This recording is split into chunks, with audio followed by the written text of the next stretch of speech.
Cumprimentar a todos os meus alunos com a paz do Senhor, Shalom Adonai. Nós estamos nesse momento iniciando uma transmissão da aula que seria desenvolvida segunda-feira, né? E aí vamos estar abordando, dando continuidade ao assunto que iniciamos na segunda-feira anterior, antes da nossa interrupção por motivos cabíveis, que são, na verdade, a questão da coronavírus, e que a interrupção foi uma medida muito acertada, tendo em vista que nós estamos num momento de crise e um momento em que todo cuidado deve ser praticado, né? Temos que ter toda essa vigilância, todo esse cuidado, toda essa assistência, e dentro a isto, nós tivemos então essa prevenção, né, que é a suspensão das aulas.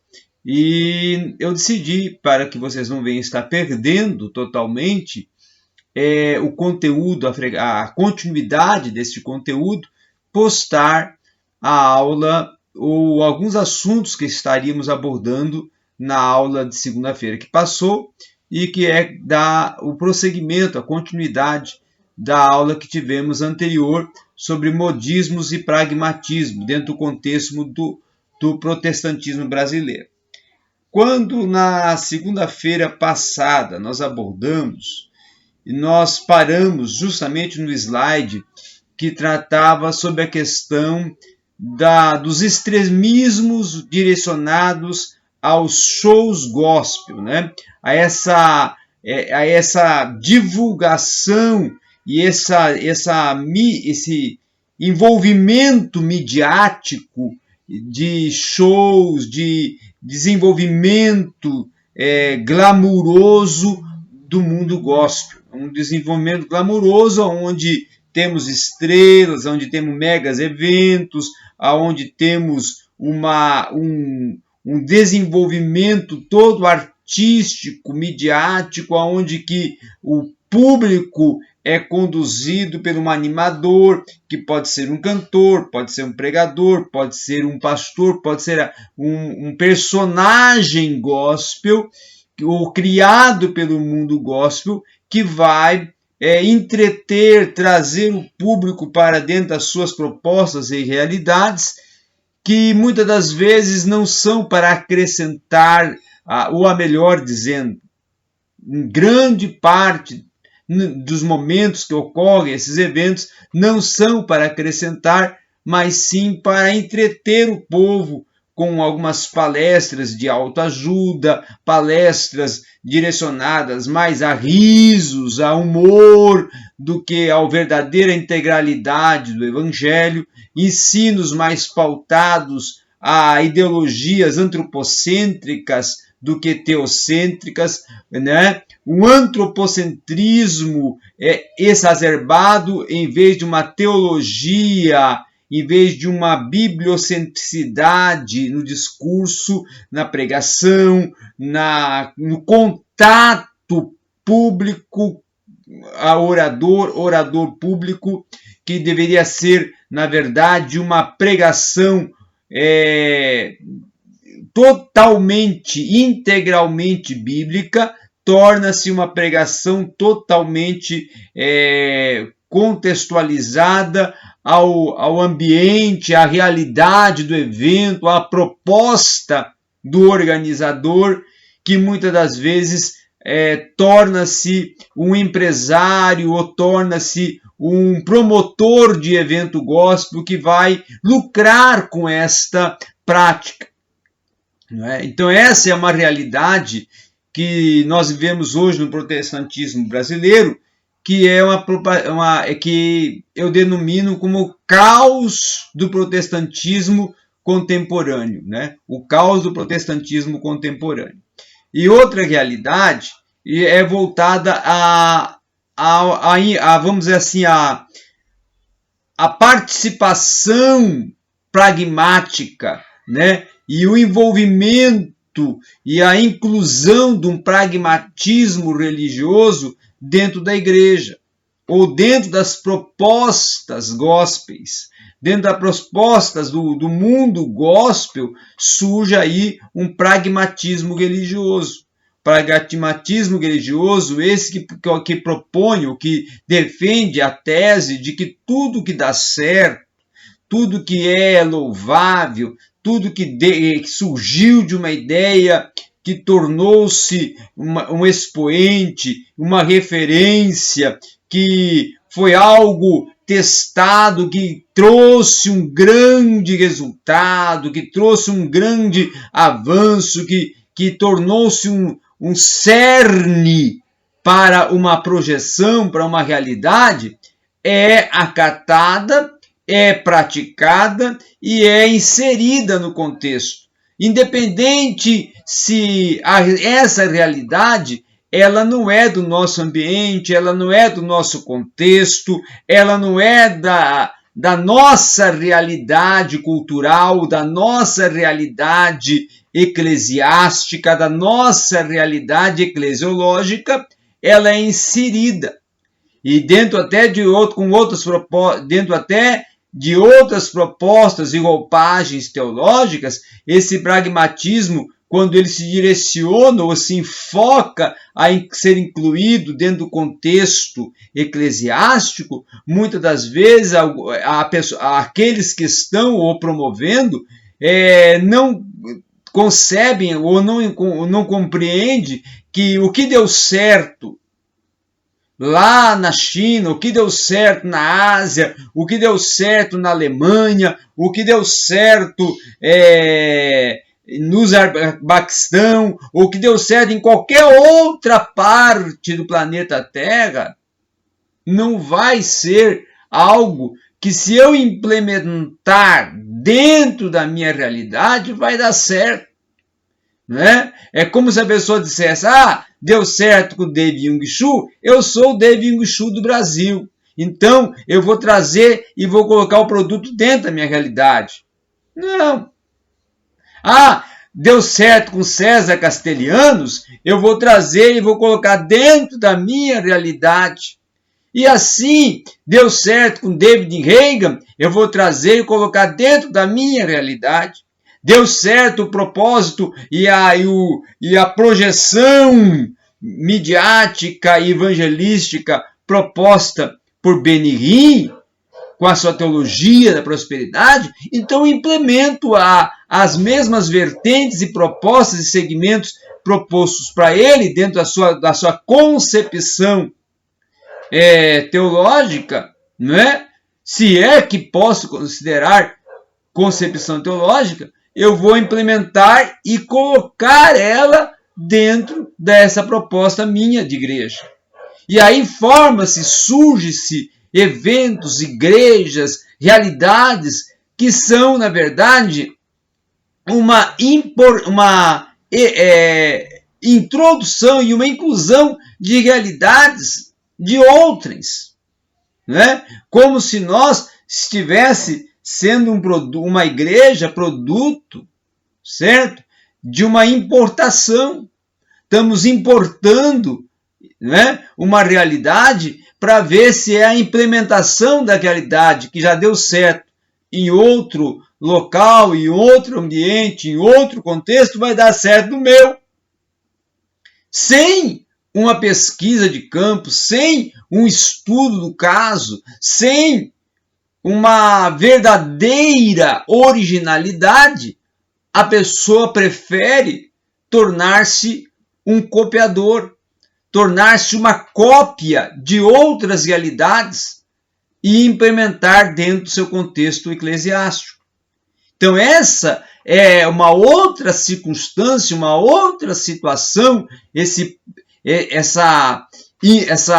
vamos assim, redimensionamento desse pragmatismo, dessa questão pragmática de que tem que dar certo, que vai dar certo, porque já deu certo com o outro, vai dar certo comigo, e se deu certo com o outro é porque o outro já testou na realidade dele foi aprovada. Foi na dele, não quer dizer que se foi na dele, vai ser na sua. Certo? Então, por isso que o pragmatismo deixa de ser eficiente quando ele não é feita uma verificação de campo da realidade a qual a pessoa quer implementar uma proposta, não é? E nós não podemos ser pragmáticos ao extremo. Em teologia e em ações de avanço de perspectiva eclesiásticas, o pragmatismo não é algo, ou não é um sistema, uma doutrina, uma vertente que vá ser louvável, que deve ser praticado, certo? Ou que deve ser assimilada e introduzida. Então, esse é o momento que nós vivemos no nosso contexto contemporâneo de protestantismo mais direcionado aos movimentos neopentecostais e às igrejas emergentes. Tá? Então, com essa conclusão, eu fecho a aula anterior para que possamos entrar no próximo assunto, que já é uma introdução do que nós estamos tratando já no nosso livro, texto, né? Que é o livro Protestantismo Brasileiro, que todos já compraram, já adquiriram, certo? Que é esse livro aqui, A Árvore da Teologia e o Mosaico, do professor e mestre Moisés Brasil, né? Um pesquisador da PUC do Rio Grande do Sul.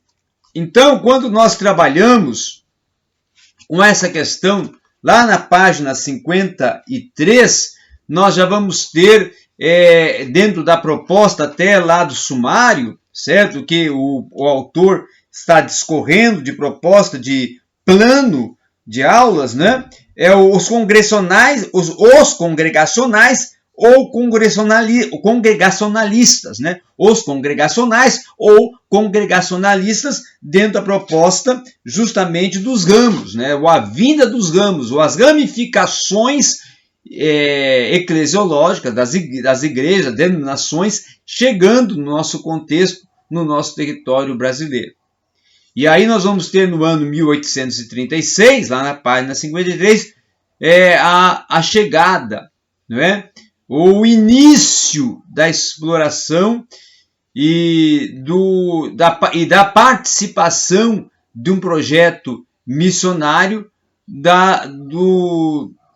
das igrejas que seguem a proposta congregacional, né? A partir dos metodistas, né? Do metodismo, vindo já o primeiro grupo de metodistas no ano de 1836, que parte de Nova York, né? Tendo ali o seu líder, aquele que vai conduzir o projeto missionário voltado para o Brasil, o missionário e reverendo Justin Spalding, que vai ser justamente o fomentador e o implantador desse projeto missionário aqui nas terras brasileiras, né? Quando vai chegar, claro que vai chegar dentro de uma proposta e de uma roupagem norte-americana, com uma teologia norte-americana, dentro das realidades norte-americanas, vai se começando a transmitir a sua proposta para o viés brasileiro, o viés latino, né? E quando nós vamos ver essa forma simples de congregacionalismo, ou seja, os congregacionais, a forma simples de congregacionalismo, ela lá em 1855, um pouco mais à frente, né? Aproximadamente 9 anos, ou melhor dizendo, aproximadamente 19 anos, né?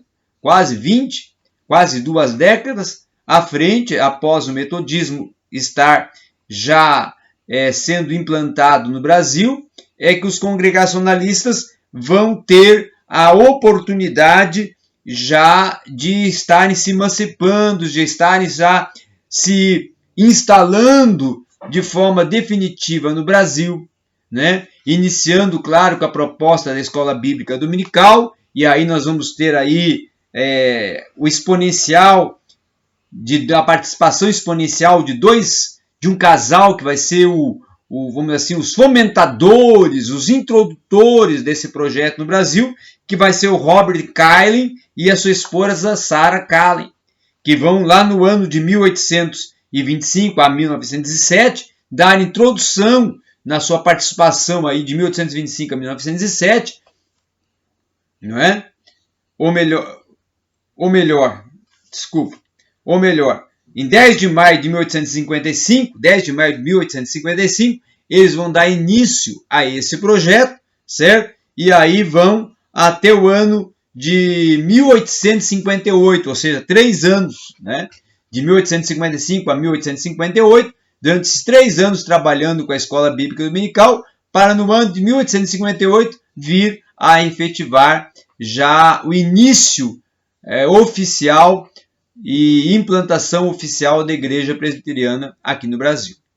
Então, dando esse contexto já de, vamos dizer assim, introdução, né, e participação mais ativa do presbiterianismo e do movimento da igreja que é formada dentro do nosso contexto brasileiro, a partir de 1858, quando inicia, e 1859, quando é já de uma forma oficializada desenvolvida a sua efetivação e a sua projeção e expansão missionária dentro das terras brasileiras. Não é? Vindo esse movimento, claro, do movimento reformado norte-americano, com a proposta de uma contextualização com a nossa realidade, que vai sendo permeada dentro do desenvolvimento do processo do movimento reformado no Brasil, da Igreja Presbiteriana no Brasil,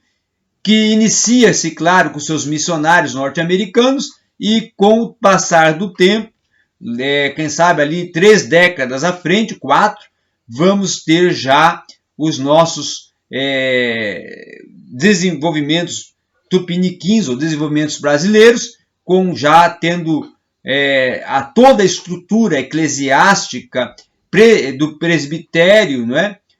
Montada e alencada já no contexto brasileiro, já com a formação acadêmica de seminários, de institutos, de cunho reformado, para formar os seus primeiros líderes brasileiros, os primeiros reverendos brasileiros, que vão assumir as igrejas e vão estar à frente também dos presbitérios e assim dar início já a essa expansão do movimento reformado e do presbiterianismo nas terras brasileiras. Tá? Então essa seria um pequeno resumo da aula de hoje, sabendo que isso aqui é só vamos dizer assim, uma breve percepção para vocês, porque em aula nós vamos estar expandindo mais, temos a oportunidade da dialética, da dialogicidade,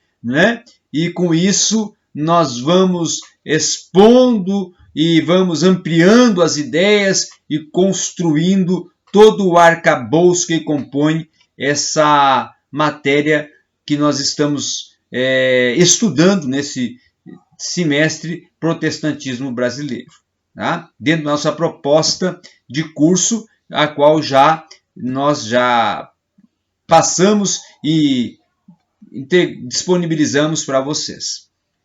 Concernente às avaliações, não é para se preocupar agora. Nós estamos num momento de recesso devido à questão que nós estamos passando a nível mundial dessa pandemia de coronavírus, e quando houver o retorno, aí nós estaremos projetando a questão das avaliações, sabendo, claro, que nós já temos todo o conteúdo de prova passado para vocês. Agora, claro que a data vai ser alterada e também a questão do trabalho que os grupos já estão aí organizando e redimensionando para a nossa apresentação do seminário que nós vamos ter, que sempre temos a final de cada semestre dentro das nossas propostas de cada disciplina, que sempre a gente trabalha com seminários, que são momentos ímpares para os nossos momentos de curso que nós temos dentro dessa interação que a gente propõe, ou que eu proponho para com vocês, alunos. Quero agradecer a todos e estamos juntos e vamos prosseguindo. Tá? Outros momentos vamos ter juntos aqui. Quem sabe eu prepare mais uma outra aula, se não retornarmos na segunda-feira próxima, eu preparo um outro assunto, preparo uma outra aula e vamos dando continuidade. Vamos avançando, certo? E claro que esse aqui foi um panorama, uma visão sucinta para que vocês não ficassem totalmente sem uma exposição do conteúdo que nós estamos propondo dentro do nosso plano e conteúdo programático semestral. Ok? Muito obrigado a todos e até breve.